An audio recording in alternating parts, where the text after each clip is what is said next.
जानते हैं, भारत में कुछ ऐसी प्रथाएं भी थी जिन्हें बाहर से आकर मिशनरियों ने उन्हें भारत में बंद किया था।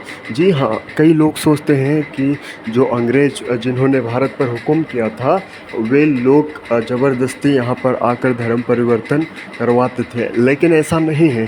कई मिशनरियों को अंग्रेज़ों ने भारत में आने नहीं दिया, क्योंकि वो यहाँ पर आकर रोज़गार स्थापित करते थे। कई लोगों को शिक्षाएँ देते थे, उन्हें सहायता करते थे एजुकेशन में, बहुत सी चीज़ों में वो यहाँ पर आकर मदद करते थे। लेकिन भारत में कुछ ऐसी प्रथाएँ भी थीं जो बहुत ही ज़्यादा दिल दहला देने वाली थीं। सबसे पहले कुछ प्रथाएँ जो कि कन्या भ्रूण हत्या भी थी, यानी कि बहुत से लोग क्या करते थे, अगर बेटी होती थी तो उसका जो गर्भ रहता था, या तो आप कह सकते हैं कि डायरेक्ट बेटी की हत्या करना। भारत देश में बेटियों को बहुत ही ज़्यादा अशुभ माना जाता था, बेटियों को बोझ माना जाता था, बेटियों को अलग अलग प्रकार से बहुत सी ताड़नाएँ दी जाती थी। अगर बेटियां होती थी तो उन्हें से पढ़ाई पर उन्हें नहीं पढ़ाई शिक्षा उन्हें दी नहीं जाती थी। बहुत सी चीज़ें उन्होंने यहाँ पर आकर की, और डॉक्टर्स भी बता देते थे कि गर्भ में क्या है, लड़की है तो वो उसे गर्भ में ही मारने की बात करते थे। कई मिशनरियों ने इन बातों पर भी बहुत ही ज़्यादा विरोध किया और उन्हें सही शिक्षाएँ दी और बहुत सा काम किया।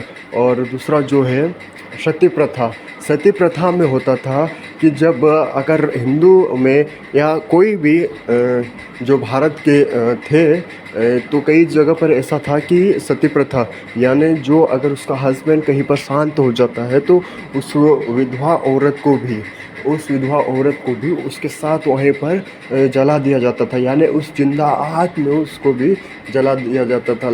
कई मिशनरियों ने इसका भी विरोध किया। और रही बात बाल विवाह की, बाल विवाह भी भारत में बहुत ही ज़्यादा किया जाता था, और बाल विवाह के कारण कई नुकसान होते थे, कई प्रकार के यानी दुष्परिणाम है उसके। तो बाल विवाह पर भी बहुत ही जोर दिया जाता है। हालांकि ये प्रथाएं अभी भी कई जगह पर चल रही है, बाल विवाह अभी भी चल रही है, कन्या भ्रूण हत्या, आजकल जवानों में अबॉर्शन इसे कहते हैं, वो अबॉर्शन भी बहुत ही ज़्यादा चल रहा है। और सती प्रथा कई इलाकों में ये बंद हो चुकी है, लेकिन कहा जाता है कि कई इलाकों में सती प्रथा अभी भी चालू है। कई इलाकों में जैसे कोई हस्बैंड उसका मर जाता है तो उसके साथ उस औरत को भी वहाँ पर जला देते हैं। और और, और और बाहर से आकर मिशनरियों ने भारत में सबसे ज़्यादा शिक्षा पर जोर दिया।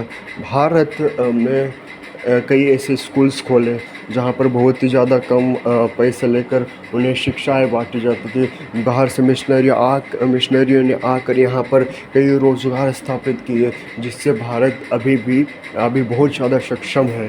कहने का मतलब यहाँ पर ये है कि जैसे बड़े बड़े कॉलेज, यूनिवर्सिटी और बहुत से बिजनेसों का जो भी यहाँ पर भारत में है, वहाँ पर मिशनरियों का भी योगदान रहा है। या साफ तौर पर कहा जाए तो मिशनरियों ने भी भारत की उन्नति में अपना हाथ को बढ़ाया है।